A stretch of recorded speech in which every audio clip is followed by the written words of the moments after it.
Hello friends, welcome to वाटिकर्स foundation. Myself Nitin Kumar, आपका अपने चैनल पे स्वागत है। तो आज का वीडियो हमारा ये प्रीवियस ईयर क्वेश्चंस ही है जो अभी हमने परसों चैप्टर स्टार्ट किया था मेंसुरेशन का, जो कि एडवांस मैथ का एक अच्छा खासा अमाउंट किसी भी एग्जामिनेशन में आता है और मेंसुरेशन हमारा एडवांस मैथ्स के अंदर ही आता है। तो अभी पहले हमने जो पहला वीडियो था जो डे 1 का था, तो उसमें हमने स्क्वायर पढ़ा था, सर्कल पढ़ा था और हमने उसमें रेक्टेंगल पढ़ा था। फिर उसके बाद कल का जो हमारा वीडियो आया था उसमें मैंने प्रीवियस ईयर क्वेश्चंस कराए थे जो आजकल ट्रेंडिंग में चल रहे हैं। और क्या है कि मतलब कि बहुत सारे एग्जामिनेशन में आते हैं, तो फिर हर एक टॉपिक का अच्छा खासा अमाउंट क्वेश्चंस का हो जाता है। तो आप समझ के चलिए कि इसी टॉपिक पे हम कम से कम 20 से 30 तो मिनिमम सवाल हम प्रीवियस ईयर क्वेश्चंस के करेंगे ही, जो मोस्ट एक्सपेक्टेड भी होते हैं, मोस्ट इंपॉर्टेंट भी होते हैं। तो आज का वीडियो है उसी पे हम जो हमारा प्रीवियस ईयर क्वेश्चन है उसी को हम क्वेश्चन करेंगे आज के। ठीक है, तो वीडियो को स्टार्ट करते हैं। और आपके स्क्रीन पे पहला क्वेश्चन आ रहा होगा, उसको देखिए। तो पहला क्वेश्चन है, the perimeter of two squares are 24 centimetre and 32 centimetre. तो पहले मैंने आपसे परसों भी कहा था कि जब भी आप मैथमेटिक्स का कोई भी सवाल सॉल्व करें तो पहले उसको कम से कम 2 से 3 बार उस सवाल को जरूर पढ़ें, क्योंकि अगर आप सवाल समझ गए तो आपका आधा क्वेश्चन वहीं पे सॉल्व हो जाएगा। तो पहले मेन चीज है सवाल को समझना। ठीक है, तो इसमें हमको क्या दिया हुआ है, कह रहा है पेरीमीटर ऑफ टू स्क्वायर्स। हमको दो स्क्वायर्स दिए हैं, दो स्क्वायर हैं और उन दोनों का अलग अलग पेरीमीटर है, एक का है 24, एक का है 32। उसके बाद हमसे कह रहा है the perimeter of third square equal in area to the sum of areas of these squares. तो कहने का मतलब ये है कि जो हमारा तीसरा स्क्वायर है उसका जो एरिया है वो किसके बराबर है, जो दो छोटे छोटे स्क्वायर है इनके एरियाज के बराबर। और हमको जो तीसरा स्क्वायर है उसका पेरीमीटर पूछा है। तो सवाल आपको समझ में आया होगा, सॉल्व करते हैं। तो पहला स्क्वायर ये है और दूसरा स्क्वायर हमारा ये है। ठीक है, एक का पेरीमीटर दिया है 24 सेंटीमीटर और एक का पेरीमीटर दिया हमारा 32 सेंटीमीटर। और अब हमसे पूछ रहा है कि पेरीमीटर ऑफ थर्ड स्क्वायर, तो हमसे तीसरे स्क्वायर का पेरीमीटर पूछ रहा है। कह रहा है इसका पेरीमीटर क्या होगा। तो उसका पेरीमीटर निकालने के लिए पहले हमको उस वाले स्क्वायर का साइड चाहिए होगा।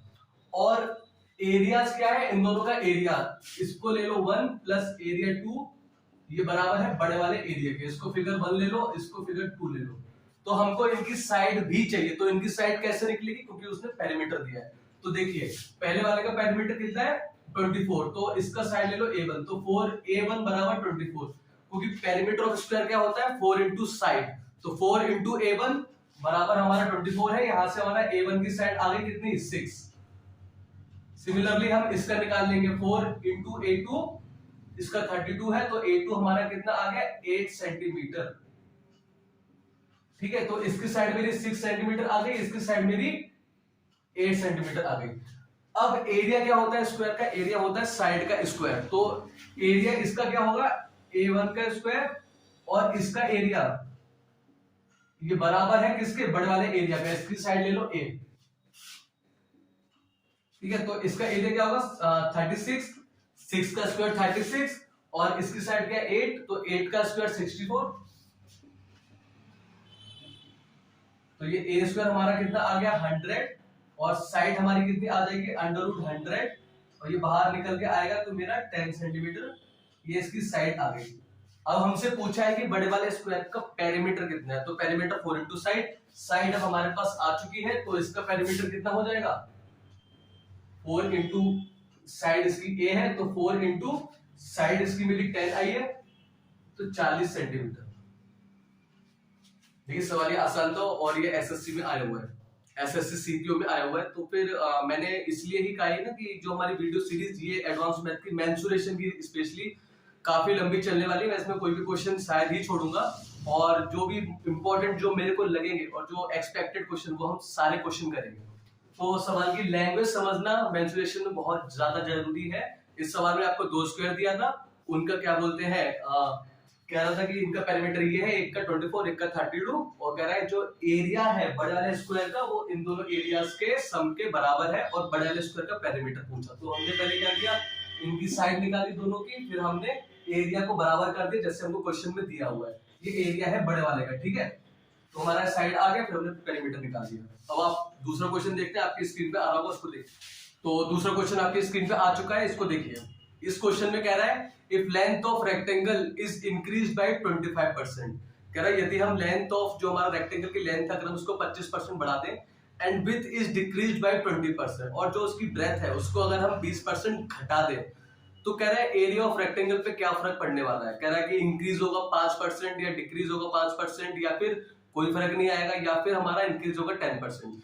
तो इस तरह के सवाल को सॉल्व करने का सबसे जो अच्छा तरीका है वो ये है कि आप इनिशियली जो भी आपको दिया है उसको मान लीजिए 100, जैसे कि लेंथ और यहाँ पे ब्रेथ की बात हो रही है, तो लेंथ मान लीजिए 100 और ब्रेथ मान लीजिए 100 इनिशियली। तो देखिए इसको इनिशियली यहाँ पे मैंने लिख दिया, इनिशियल कितना है और नया कितना हो जाएगा। तो मैंने लेंथ मान ली यहाँ पे 100 और ब्रेथ मैंने मान ली है 100। अब मुझसे कह रहा है कि लेंथ ऑफ रेक्टेंगल इंक्रीज की है मैंने 25%। तो देखिए 100 का 25% क्या होगा, बताइए। 100 का 25% होगा 25। 100 इंटू 25%, 100 इंटू 25 अपॉन 100, 100 से 100 कट जाएगा, तो 100 का 25% 25 आया, और इंक्रीज की है तो 100 उसमें जोड़ेंगे, तो नई लेंथ कितनी आ जाएगी हमारी 125। और क्या कह रहा है, ब्रेथ हमारी क्या है, ब्रेथ हमारी डिक्रीज की है हमने 20%, तो 100 का 20% कितना हुआ 20, तो नई लेंथ हमारी कितनी हो जाएगी 100 माइनस 20 मतलब 80 हो जाएगी, नया हमारा ब्रेथ 80 हो जाएगा, ठीक है।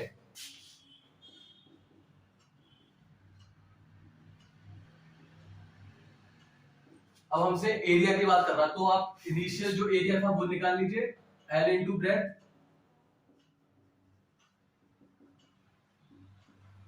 ये हमारा 10,000 इसका मीटर स्क्वायर है जो भी है, और नया एरिया निकाल लीजिए, एरिया न्यू, ये कितना हो जाएगा एल इंटू बी, ये कितनी है 125 इंटू 80, तो ये हमारा हो गया, ये हमारा पुराना एरिया, ये हमारा नया एरिया है। तो इसको अब ये कह रहा है कि क्या उसमें इंक्रीमेंट आएगा, तो देखिए इन परसेंटेज अगर इंक्रीज होगा या फिर डिक्रीज होगा वो हमको पता चल जाएगा। तो यहां से देखने से पता चल रहा है कि पहले इसको मल्टीप्लाई कर लेते हैं, 0 8 5 40 16 20।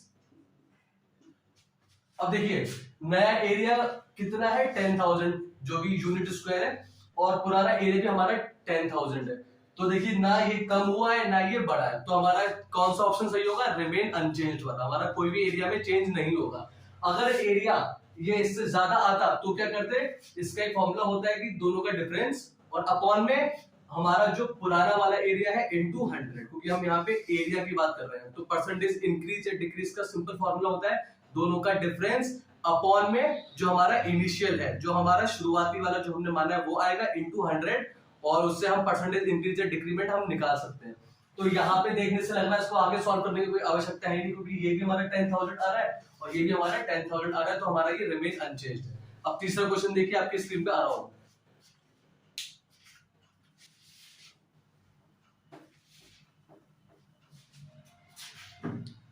तीसरा क्वेश्चन कह रहा है the length of rectangular garden is 12 metre, ठीक है लिख लीजिए, लेंथ हमारी रेक्टेंगुलर गार्डन की कितनी है 12 मीटर है।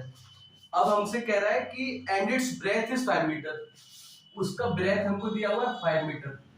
अब हमसे कह रहा है कि find the length of diagonal, diagonal की लेंथ पूछा किसकी, ऑफ अ स्क्वायर गार्डन, कह रहा है वहीं पे एक स्क्वायर गार्डन और है, उसका डायगोनल की आप लेंथ निकालिए जिसका having the same area as that of rectangular garden. जो स्क्वायर गार्डन है उसका जो एरिया है वो हमारा रेक्टेंगुलर गार्डन के एरिया के बराबर है, तो वहां से हमसे स्क्वायर का लेंथ ऑफ डायगोनल पूछ रहा है।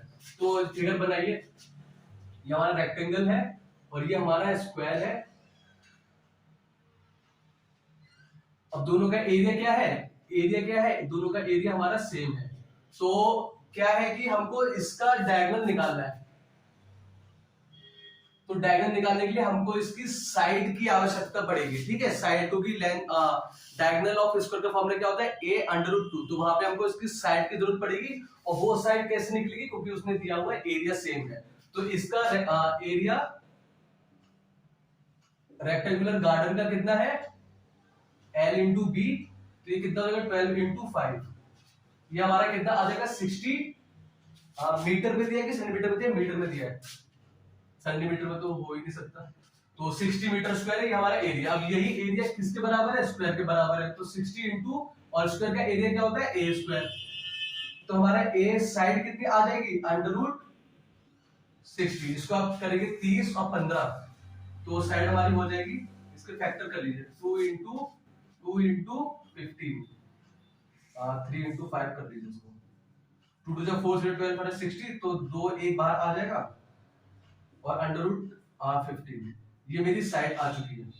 ठीक है, अब हमारे पास स्क्वायर गार्डन की साइड आ चुकी है। अब हम उसके डायगोनल आसानी से निकाल सकते हैं। इसके डायगोनल का फॉर्मूला क्या होता है? a√2। अब a आपका कितना है? 2√15 और एक √2 हमारा पहले से ही है, तो ये क्या हो जाएगा? 2 15 इंटू 2 हमारा क्या है? मीटर हमारा स्क्वायर गार्डन का डायगोनल की लेंथ है। ठीक है, फोर्थ क्वेश्चन आपसे कह रहा है कि the area of a square which has the same perimeter as a rectangle. यहाँ पे क्या कह रहा है? एरिया ऑफ अ स्क्वायर जिसका पेरीमीटर क्या है? सेम है रेक्टेंगल के। whose length is, अब किसकी बात हो रही है? रेक्टेंगल की बात हो रही है। whose लगा दिया तो रेक्टेंगल की बात हो रही है, जिसकी लेंथ कितनी? 48 मीटर है and is 3 times it's breath. मतलब कह रहा है जो हमारी लेंथ है रेक्टेंगल की वो 48 मीटर दी है और वो 3 गुना ज्यादा है ब्रेथ का। तो क्या करेंगे? ब्रेथ निकालने के लिए हम लेंथ को अपॉन कर देंगे 3 से।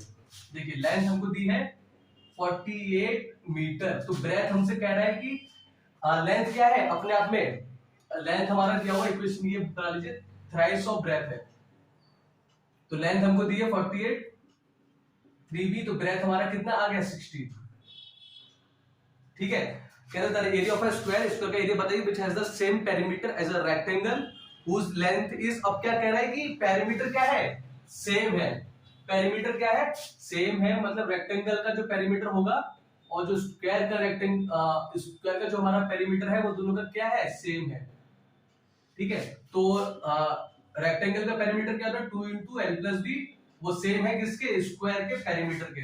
तो स्क्वायर का साइड लिख लीजिए यहाँ पे, ये a है, तो स्क्वायर का पेरीमीटर क्या होता है? 4 इंटू साइड, तो 2 इंटू एल प्लस बी यहाँ पे रखिए। एल कितना आपका? 48 और बी कितना? 16, 4 इंटू ए, तो 2 इंटू 54 64 अपॉन में 4 बराबर ए। ये मैं 4 में ये नीचे लेके आ रहा हूँ, ये कट जाएगा, 4 बन जाएगा 4 4 6 ए मेरा कितना आ गया? 32। ए मेरा आ गया, साइड मेरी स्क्वायर की आ गई कितनी? 32 मीटर। ये भी 32 होगी, ये भी 32 होगी, ये भी 32 होगी। तो हमसे क्या पूछा है? एरिया ऑफ अ स्क्वायर पूछा है। तो एरिया क्या होगा? साइड का स्क्वायर होता है सिंपल, तो साइड कितनी है? 32, तो 32 का स्क्वायर, इसको कर लीजिएगा 32 4 6 9 1024 मीटर स्क्वायर हमारा एरिया आ गया किसका? स्क्वायर गार्डन का। तो ये क्वेश्चन भी आसान था। इसमें क्या दिया हुआ था? उसमें क्या कह रहा है कि पेरीमीटर हमारा इस रेक्टेंगल का और स्क्वायर का हमारा सेम है। लेंथ हमको दी थी जो कि 48 मीटर थी, और वो साथ ही साथ ये भी बताया उसने कि ब्रेथ जो है, वो जो लेंथ है वो ब्रेथ का 3 गुना है। तो लेंथ जो है ब्रेथ का 3 गुना है, तो यहाँ से हमने ब्रेथ निकाल ली, तो ब्रेथ हमारी 16 आ गई। अब हमने क्या किया? पेरीमीटर को बराबर किया। ये रेक्टेंगल का पेरीमीटर है, ये हमारा स्क्वायर का पेरीमीटर है, ये बराबर किया। एल और बी हमको दिया था, यहाँ से हमने साइन निकाल लिया और हमसे पूछा था कि इसका एरिया क्या है, तो इसका एरिया हमारी साइड आ गई, तो इसका हमारा एरिया भी 1024 मीटर स्क्वायर हमारा आ चुका है। अगर आप मेरे चैनल पे नए हैं तो प्लीज आप सब्सक्राइब कीजिएगा, क्योंकि मैं ऐसे ही अच्छे अच्छे क्वेश्चन आपके लिए लेके आता रहूंगा। मैंने ये सीरीज स्टार्ट कर दी, अभी मेरी कंटिन्यूस चलने वाली है महीने 2 महीने तक, जब तक हमारे सारे पूरा एडवांस मैथ कंप्लीट नहीं हो जाता है। तो मेरे चैनल पे बने रहिए, सब्सक्राइब कीजिए। अगर आपको मैथ नहीं समझ में आती है, एडवांस मैथ, तो अब आपको समझ में आएगा और अच्छे से समझ में आएगा। ठीक है, तो मिलते हैं अगले वीडियोस में। अगली वीडियो में भी हम 4-5 क्वेश्चन और अच्छे से अच्छे लेके आएंगे। फिर उसके बाद हम क्या बोलते हैं, रोम्बस हो गया, पैरेललोग्राम हो गया, ट्रेपेजियम हो गया, इन सब चीजों पे हम मूव करेंगे। हमारा कोन हो गया, इन सब चीजों पे हम आएंगे। और आज के लिए इतना ही, अगले वीडियो में मिलते हैं और प्लीज सब्सक्राइब करके जाइएगा। Thank you.